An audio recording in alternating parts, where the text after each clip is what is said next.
The novel picture. Once a king had 3 sons. He loved all his sons a lot. All 3 of them were very brave, generous, and witty. Once the king decided to send his sons on a long journey to know about the condition of the state under his rule. When the prince were about to depart, the king advised them to be far away from a fort called the Wit's Fort. He made them aware of the dangers that might face there. Actually, the fort was all covered with fascinating and charming pictures. The prince had not any intention to go to that fort, but as the king had forbidden them to go there, it made them curious. Now they wished to see the fort. Hence, they began their journey. They went straight towards the fort as their curiosity was at its peak. When they reached their destination, they got very much surprised to find that the whole fort was covered with the pictures. There were 5 big gates of the fort. The prince were stunned at seeing thousands of pictures in the fort. There was a specific picture in the fort which was extraordinarily charming, and all 3 brothers got stunned seeing that picture. Actually, all 3 princes had fallen in love with that picture. The prince suddenly saw an old man there.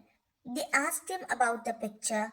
The old man told them that it was a picture of a Chinese princess with whom many a man fell in love. The princess now decided to go to China. At reaching China, 3 of them started to live near the palace of the king. After some time, the eldest son decided to go to the palace to see the charming beauty. The other 2 princes forbade him to do so, but he did not pay heed to their advice. He met the king and told him about his intention. The king had already got to know about the arrival of the prince. So the king trapped the prince and killed him. Now the second prince went to the palace alone, and the youngest son got ill. The king also killed the second prince. Now only the youngest son was left. Fortunately, he had understood all the circumstances. He had come to know that the charming picture was just a trap by the king. Hence, he escaped from there and returned to his own country. The division of the hunt. Once there lived a lion, a wolf, and a fox in a thick forest. One day, 3 of them decided to hunt together from the pasture situated on the hill. The king of jungle was not feeling comfortable at hunting along with other animals, but he had no other option as there were only few animals for hunt. At last, after wandering here and there, they successfully hunted a bull, a goat, and a healthy rabbit, and they brought their hunt in the jungle. The fox and the wolf were very much hungry and were waiting for the decision of the lion. They were hoping for the honest distribution of the hunt from lion. The lion had understood their ambitions.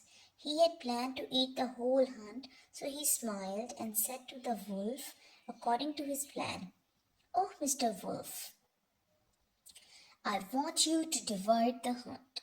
The wolf said, "Your Majesty, the bull is your part as it is big in size like you are.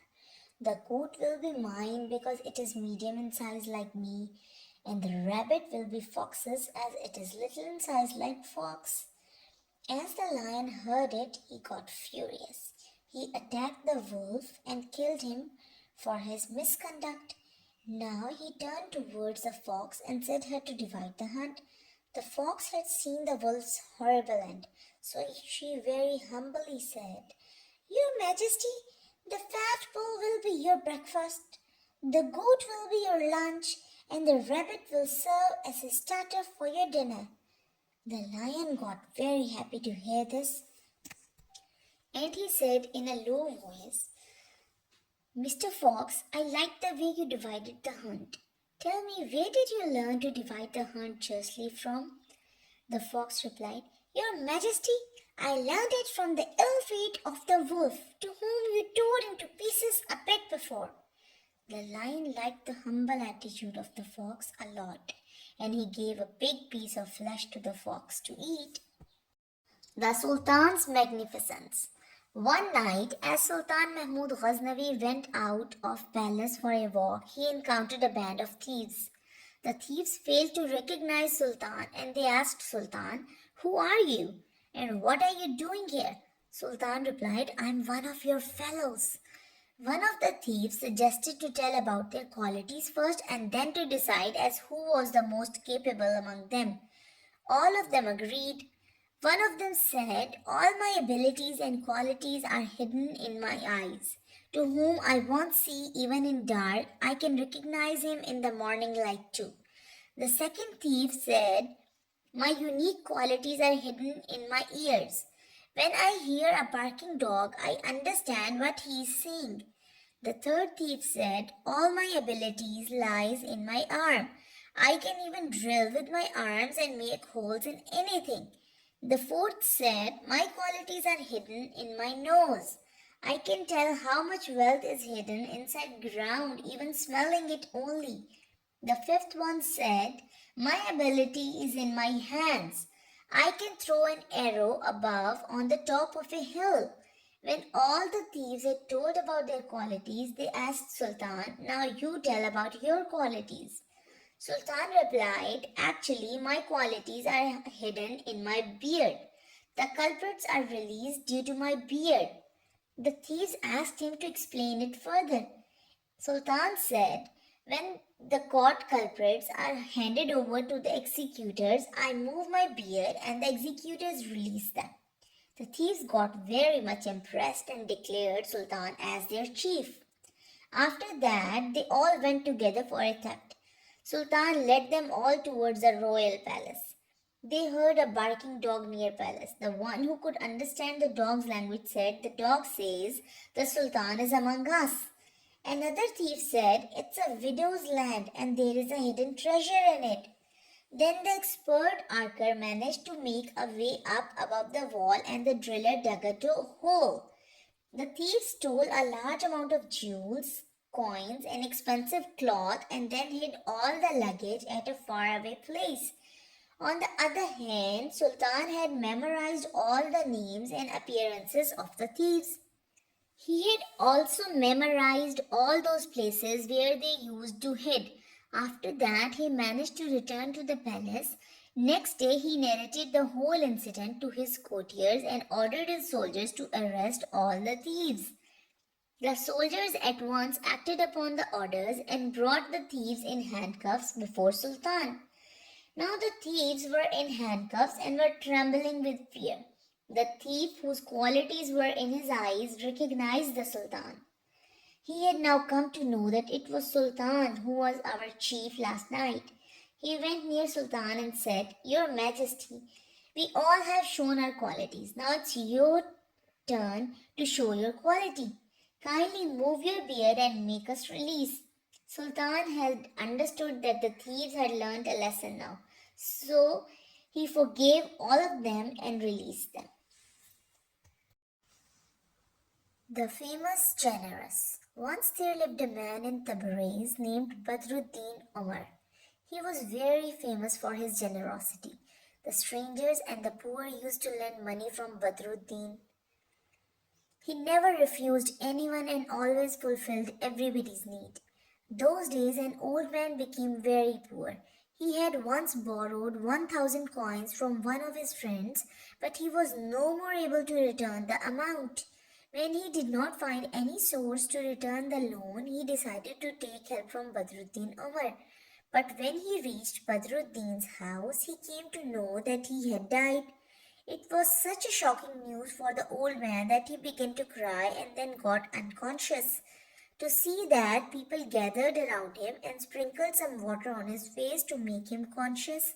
After some time, he became conscious again, but all his hopes had died. When Badruddin Umar's servant got to know about old man's state, he appealed people to help the poor old man, but even then they could not collect the money. The servant took old man to the graveyard to pray for Badruddin Umar. Both prayed at his grave and returned. They dined together and then slept. That very night the servant met his master in dream. Badruddin Umar told his servant that he wanted to help the poor old man. So he told his servant about some buried treasure He set his servant to help the poor old man with that treasure. Next morning, when the servant got up, he hurried to that place. He digged the ground and found the treasure. Then he sold the jewels and pearls in the market and gave the money to the poor old man. The poor old man thanked God and returned his loan with that money. He was thankful to the Badruddin and his servant from the core of his heart. So you see, friends, generosity makes your wealth everlasting. The secret.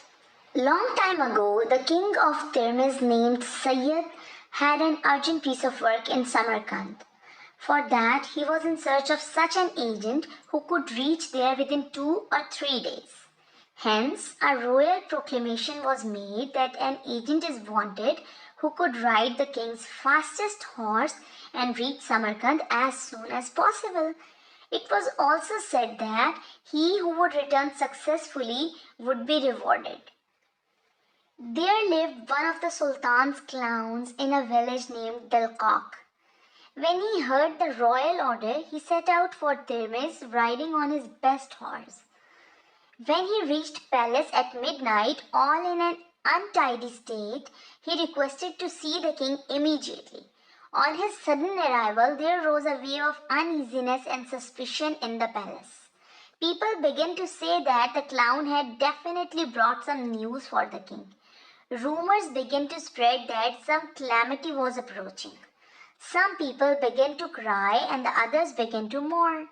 This state of affairs changed the city into a mourning procession. Whoever tried to ask something from Dalqaq, he stopped them, saying anything putting on a finger on his lips. When Dalqaq got the permission to meet the king, he left everybody shocked and went forward. The king, who himself was also worried, spoke furiously. "Hurry up! Tell me what is the matter." Hearing it, Dalqaq said, "Your Majesty, I am so much tired. I have changed my horse many times to reach here. Kindly give me permission to take rest for some time." The king was really getting very much worried to smell the future threats. He was greatly moved to see the state of his special clown who always just amused him.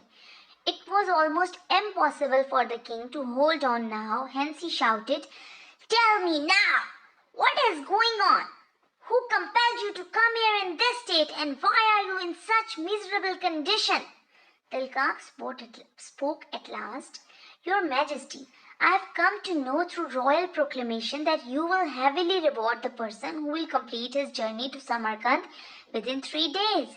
The king said, "Yes, it is true." Dalqaq said, "Your Majesty, I have come here just to tell you that I am unable to do it. I have come here as quickly as I could." Hearing it, the king was surprised. Dalqaq further said, "I am not capable to do so, therefore do not rely on me." The king said, "For God's sake, for this reason you made people panic? Why did you hurry for such a minute matter?" The king scolded Dalqaq for creating so much suspense, whereas the courtiers were of the view that he was concealing something, but Dalqaq remained struck to his saying and managed to run away. The lion's image. Once a young man decided to mark his skin with a tattoo of a lion's image. So he went to a tattoo artist and told him about his wish. The tattoo artist asked what kind of tattoo you want to mark your skin with. The young man told, "The image of a roaring lion." The tattoo artist further asked, "Where do you want to mark your skin with the tattoo?" The young man said, "On my shoulder." Now the tattoo artist got ready to begin his work. As the tattoo artist pricked the needle, the young man cried with pain. "What sort of image are you going to mark my skin with? Do you want to kill me?" The tattoo artist replied, "I am doing your required work." The young man asked, "Which part of lion are you making first?" The tattoo artist replied, "It is the lion's tail." "Forget about the tail for heaven's sake and make some other part," the young man said. The tattoo artist stopped there and began to make another part. This time the young man shouted even more loudly and asked, "What part are you making now?" The tattoo artist replied, It's the lion's ear. The young man said, leave the ear and make some other part. The tattoo artist did so. The third time, the young man again shouted and stopped the tattoo artist from making the lion's belly. At this point, the tattoo artist got irritated. He threw his needle away and said to the young man, have you ever seen a lion without tail, head, and belly? Even God has not created such lion, then how can I? So, friends, one has to bear the pain and hardships to get something in life. As it is said rightly, no pain, no gain. The hidden treasure. Once a poor man always remained worried because of his unemployment. He was left with nothing to eat, but even in this crucial state, he remained praying all the time for his survival. He always prayed, O Lord of the Lords, O protector of the wolves and birds, you have created me, so make some source for my survival. He remained praying same for years, but his state did not improve. One night, as he slept, he saw a man in his dream who said, search your earnings in papers filled with beautiful words. Your neighbor who works in a paper-making factory has a map of a treasure among his papers. Read that paper and try to find the treasure. Do not be dejected. Next day, early in the morning, he reached to his neighbor's house. He easily found the map of the treasure among other papers. He kept the map in his pocket and returned home. That was actually a map of some hidden treasure, and the following words were written on it. There is a treasure outside the city. You know, there is a shrine where a martyr is buried. At the back of the shrine, city is situated, whereas in front of its door there is a garden. Keep your back towards its door and your face towards Makkah. Then shoot an arrow with your bow and begin to dug the ground where the arrow fell. The treasure is buried there. The man reached there and shot arrow with full strength. Then he began to dug the place where the arrow fell. He remained digging the earth until his hoe and spade also broke. But to his utter disappointment, there was no sign of treasure. He now dug all the ground around that place too, but all in vain. People were watching him curiously, and this news was spread all over the city that a man had caught the map of treasure. At last the king also came to know about the news. Now the man got frightened that the king might punish him. Therefore he himself appeared before the king and gave him the map. He also told the king that he was unable to search the treasure even at digging many places. Hearing this, the king ordered to dig all those places again.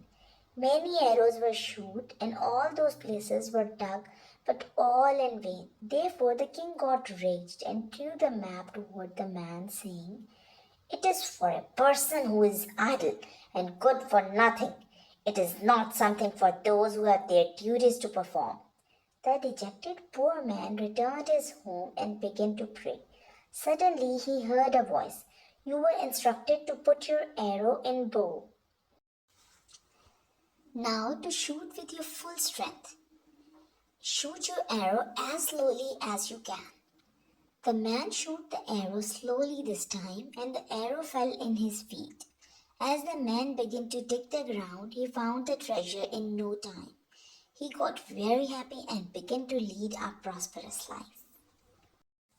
Paying visit to a sick.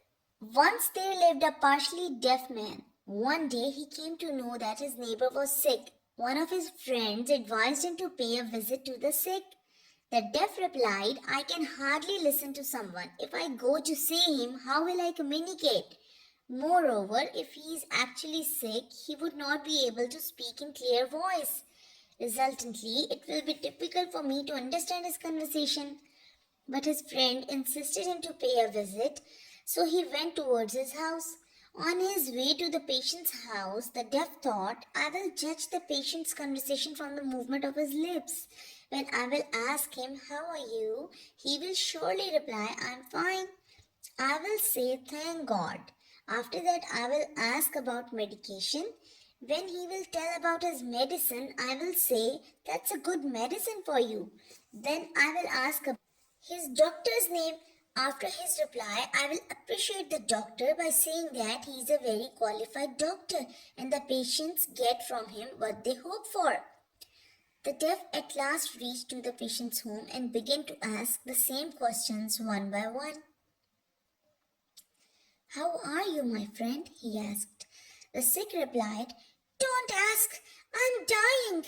The deaf said, oh, thank God. The patients got a bit disturbed to hear this. Then the deaf asked about his medicine. The sick, who had got disturbed, said in rage, I'm having poison. The deaf said, that is very good for your health. The sick now got very much anxious. When the deaf asked about the consultant, the sick said, the angel of death is my consultant. Now get out of my house. At this, the deaf said, you should be happy then, as his arrival is considered a blessing. Now the sick thought the deaf was not his well-wisher at all. So friends, it is not always enough to hear with ears only, but sometimes we should try to hear from our hearts too, and we should not judge others so quickly.